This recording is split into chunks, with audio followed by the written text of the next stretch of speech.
Hello friends, स्वागत है आपके YouTube channel morning today target में। आज हम आपके लिए लेके आए हैं सीटेट के ईबीएस के पेपर फर्स्ट में जो आपका ईबीएस पूछा जाता है क्वेश्चन प्रैक्टिस, जो आपके आने वाले एग्जाम के लिए काफ़ी ज़्यादा इंपॉर्टेंट है। जैसा कि आप सभी जानते हैं कि किसी भी एग्जाम को क्लियर करने के लिए उसका पीवाईक्यू क्वेश्चन कितना ज़्यादा इंपॉर्टेंट होता है, इसलिए जितने भी पीवाईक्यू क्वेश्चन पूछे गए हैं सभी आपको कराने वाले हैं। तो जो लोग चैनल पर नए होंगे वह सब्सक्राइब कर लेंगे। देखिए, यह 2014 का पीवाईक्यू क्वेश्चन पेपर है, तो इसको जरूर देखिएगा। सभी पीवाईक्यू क्वेश्चन आपको कराने वाले हैं, तो जो लोग मेरे चैनल पर नए होंगे वह जरूर सब्सक्राइब कर लेंगे। देखिए, चाहे ईबीएस हो चाहे एसएसटी हो, एसएसटी आपकी पेपर 2 में पूछी जाती है, सीडीपी आपकी सेम पूछी जाती है, चाहे पेपर फर्स्ट हो चाहे पेपर सेकेंड हो।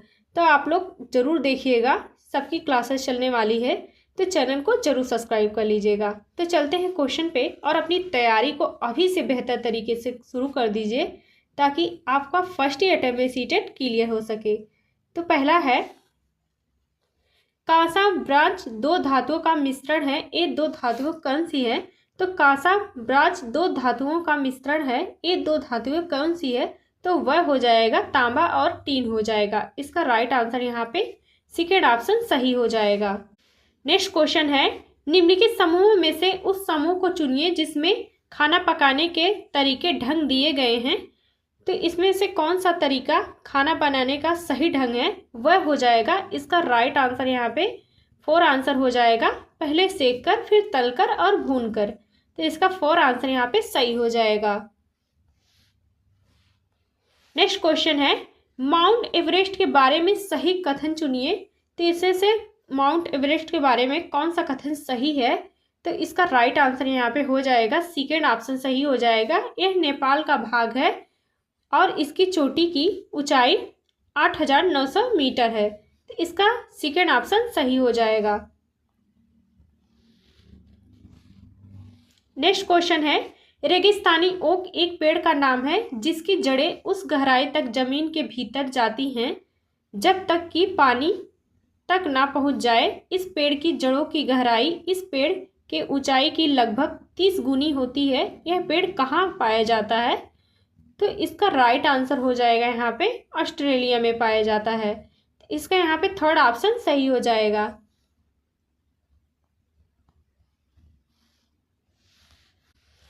नेक्स्ट क्वेश्चन है, कोई रेलगाड़ी गांधीधाम से 16 जुलाई 2014 को प्रातः 5:15 बजे स्टेशन छोड़कर 18 जुलाई 2014 को प्रातः 4:45 बजे नागरकोइल स्टेशन पहुंच जाती है।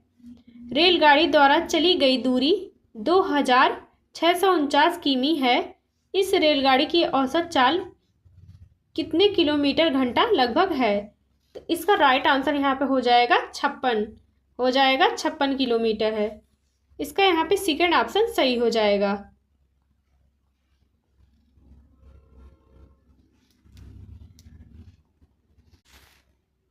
नेक्स्ट क्वेश्चन है, बिहार राज्य के लोगों के लिए मधुमक्खी पालन शुरू करने की सबसे अच्छी अवधि कौन सी होती है? तो बिहार राज्य के लोगों के लिए मधुमक्खी पालन शुरू करने की सबसे अच्छी अवधि कौन सी होती है? तो वह हो जाएगा अक्टूबर से दिसंबर होता है। इसका 4 आंसर यहाँ पे सही हो जाएगा। नेक्स्ट क्वेश्चन है, खेजड़ी वृक्ष के बारे में सही कथन को चुनिए। तो इसमें से खेजड़ी वृक्ष के बारे में बताना है, कौन सा कथन सही हो जाएगा? तो इसका राइट आंसर यहाँ पे पहला सही हो जाएगा। देखिए, ये वृक्ष मुख्यतः रेगिस्तान क्षेत्रों में पाया जाता है। दूसरा है, इसे अधिक जल की आवश्यकता नहीं होती है, तो ये भी सही हो जाएगा।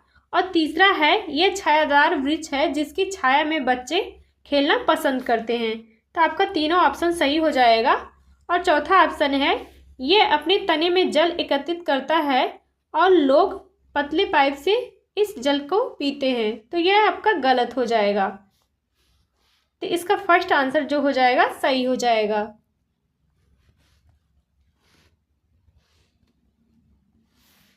नेक्स्ट क्वेश्चन है, हाथियों के विषय में नीचे दिया गया कौन सा कथन सही है? तो हाथियों के विषय में नीचे दिया गया कथन कौन सा सही है? तो इसका राइट आंसर यहाँ पे सेकेंड ऑप्शन सही हो जाएगा। 3 महीने के हाथी के बच्चे का भार सामान्यतः लगभग 2 क्विंटल होता है। इसका राइट आंसर यहाँ पे सेकंड ऑप्शन सही हो जाएगा। नेक्स्ट क्वेश्चन है, नीचे दिया गया पैराग्राफ पढ़िए जिसे गांव के एक छात्र ने अपने घर के विषय में लिखा है।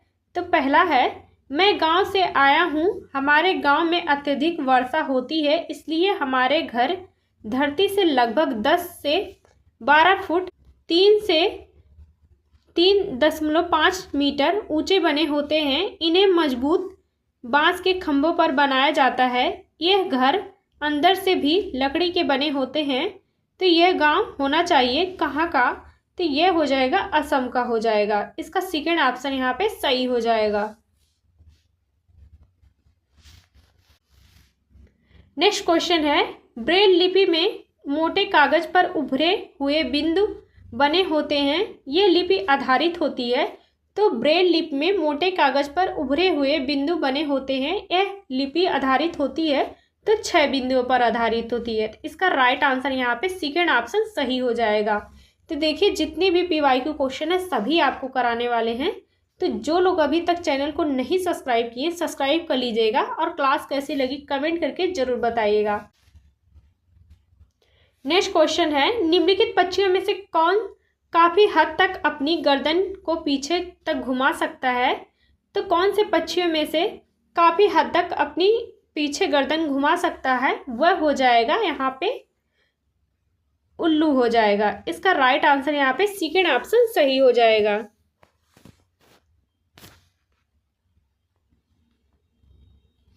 नेक्स्ट क्वेश्चन है, हमारे देश के नीचे दिए गए किस भाग में खाने की चीजें जैसे टैपियोका और नारियल को लोग अपने घर के आंगन में ही उगाते हैं और इन्हें इससे बने खाने का स्वाद बहुत अच्छा लगता है?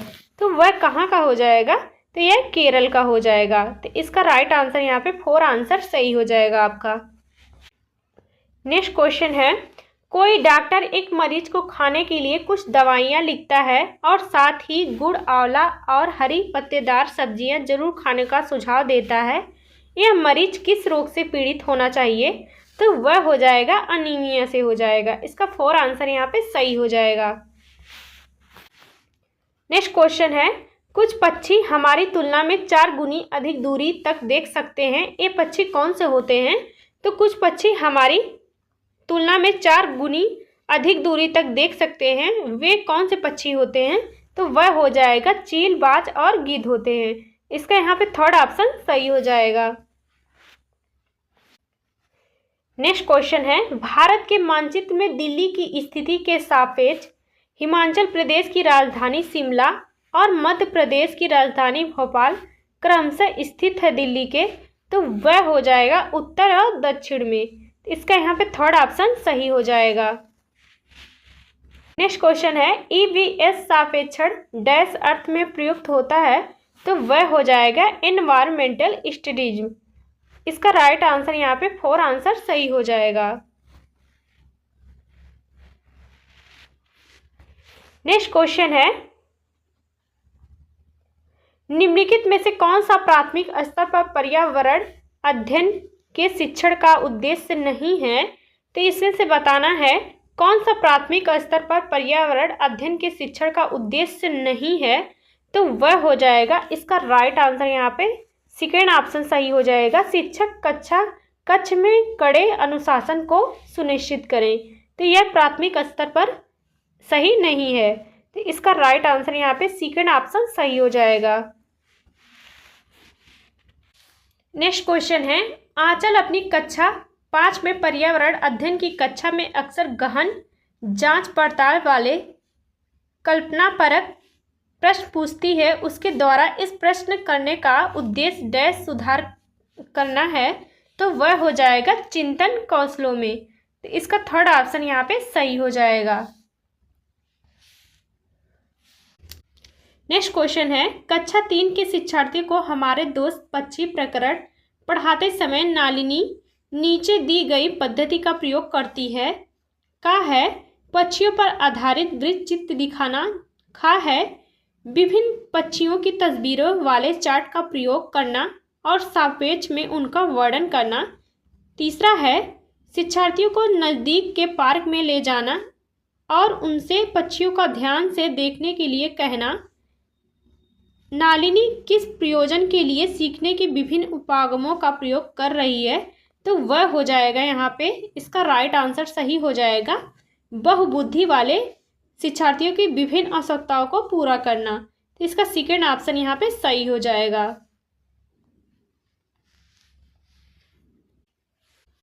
नेक्स्ट क्वेश्चन है, खेल जो हम खेलते हैं प्रकरण के शिक्षण में शिक्षार्थियों की अधिकतम भागीदारिता के लिए निम्न में से कौन सी शिक्षण युक्त अधिक प्रभावी होगी? तो इसका राइट आंसर पहला ही सही हो जाएगा। शिक्षार्थियों को खेल के मैदान में ले जाना और उन्हें अलग अलग दिनों में अलग अलग खेल खिलाना। तो इसका राइट आंसर यहाँ पे पहला सही हो जाएगा।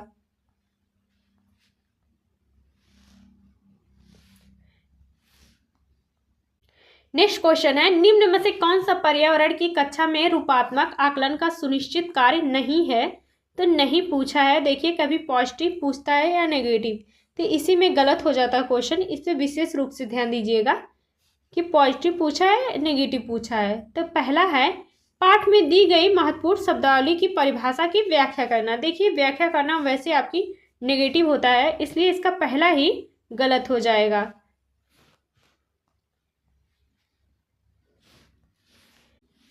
नेक्स्ट क्वेश्चन है, जीव जंतुओं पर आधारित पाठ को पढ़ाने के बाद शीतल कक्षा 4 के शिक्षार्थियों के लिए चिड़ियाघर के भ्रमण का आयोजन करती है। यह डैश शिक्षार्थियों की मदद करेगा। तो इसका राइट आंसर यहाँ पे थर्ड ऑप्शन सही हो जाएगा। कक्षा कक्षीय अधिगम को वास्तविक जीवन की परिस्थितियों के साथ जोड़ने में मदद करेगा। तो इसका थर्ड ऑप्शन यहाँ पे सही हो जाएगा। नेक्स्ट क्वेश्चन है, शालिनी कक्षा 5 के शिक्षार्थियों को पोषण पर आधारित प्रकरण से परिचित कराना चाहती है, तो उन्हें क्या करना चाहिए? तो इसका राइट आंसर यहाँ पे हो जाएगा सेकेंड ऑप्शन, पोषक तत्वों से भरपूर विभिन्न प्रकार के भोजन के उदाहरण देने चाहिए। तो इसका सेकेंड ऑप्शन सही हो जाएगा।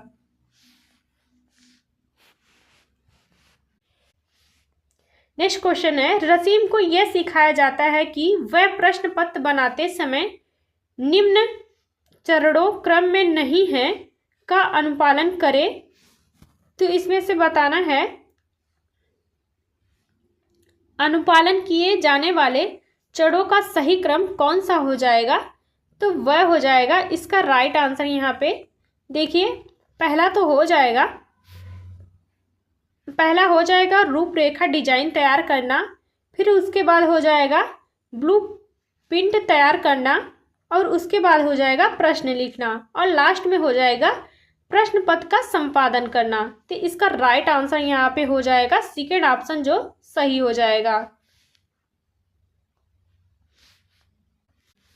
नेक्स्ट क्वेश्चन है, हरप्रीत अपने शिक्षार्थियों को यह सुझाव देना चाहती है कि पर्यावरण संरक्षण के लिए किस प्रकार एक व्यक्ति सबसे अच्छे संभावित तरीके से अपना योगदान दे सकता है। उनका सबसे बेहतर सुझाव हो सकता है।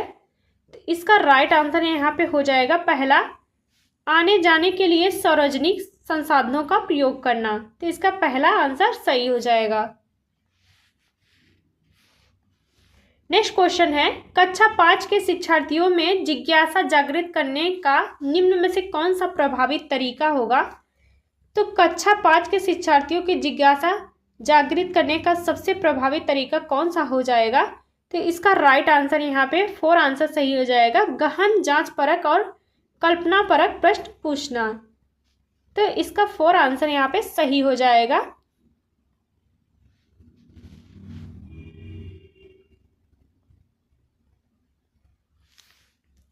नेक्स्ट क्वेश्चन है, यदि 1 महीने के लिए बिजली ना हो तो हमारा जीवन किस प्रकार प्रभावित होगा? इस प्रश्न को पूछने का उद्देश्य है। तो यह हो जाएगा इसका थर्ड ऑप्शन सही हो जाएगा, शिक्षार्थियों के कल्पना परक और चिंतन परक कौशलों का विकास करना हो जाएगा। इसका थर्ड ऑप्शन यहाँ पे सही हो जाएगा। नेक्स्ट क्वेश्चन है, कक्षा 5 के पर्यावरण अध्ययन की पाठ पुस्तक के एक पाठ में सर्वेक्षण और लेखन पर एक भाग का मुख्य उद्देश्य क्या होगा? तो वह हो जाएगा इसका राइट आंसर यहाँ पे सेकेंड ऑप्शन सही हो जाएगा। शिक्षार्थियों को अवसर उपलब्ध कराना कि वे चीज़ों को खोजें और सीखें। तो इसका सेकेंड ऑप्शन यहाँ पे सही हो जाएगा। क्वेश्चन है, वृक्ष संरक्षण की अवधारणा के बारे में शिक्षार्थियों को संवेदनशील बनाने के लिए गुंजन निम्नलिखित में से क्रियाकलापों का आयोजन करती है। तो पहला है, प्रत्येक शिक्षार्थियों को इस बात के लिए प्रोत्साहित करना कि वे एक एक वृक्ष को अपनाएं और उसकी देखभाल करें। दूसरा है, वन संरक्षण पर वाद विवाद प्रतियोगिता का आयोजन करना। तीसरा है, वृक्षों पर आधारित पोस्ट निर्माण संबंधी प्रतियोगिता का आयोजन करना। चौथा ऑप्शन है, शिक्षार्थियों को कटी लकड़ियों के भंडार दिखाना। वांछित उद्देश्य को प्राप्त करने में ऊपर दी गई गतिविधियों में कौन सी सबसे कम प्रभावी होगी? तो वह हो जाएगा, इसका 4 आंसर हो जाएगा, शिक्षार्थियों को कटी लकड़ियों के भंडार दिखाना, जो सबसे कम प्रभावी हो जाएगी।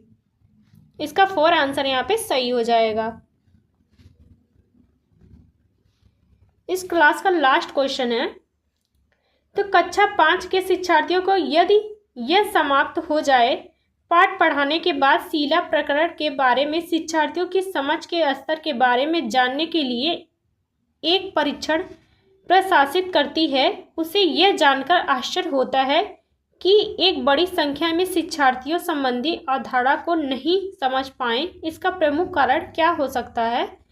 तो वह हो जाएगा, इसका राइट आंसर पहला ही हो जाएगा, उसने प्रकरण को पढ़ाने के लिए सही पद्धति का उपयोग नहीं किया था। तो इसका यहाँ पे पहला ही आंसर सही हो जाएगा। तो आज के लिए बस इतना ही, मिलते हैं नेक्स्ट क्लास में। क्लास कैसी लगी कमेंट करके ज़रूर बताइएगा। मिलते हैं नेक्स्ट क्लास में।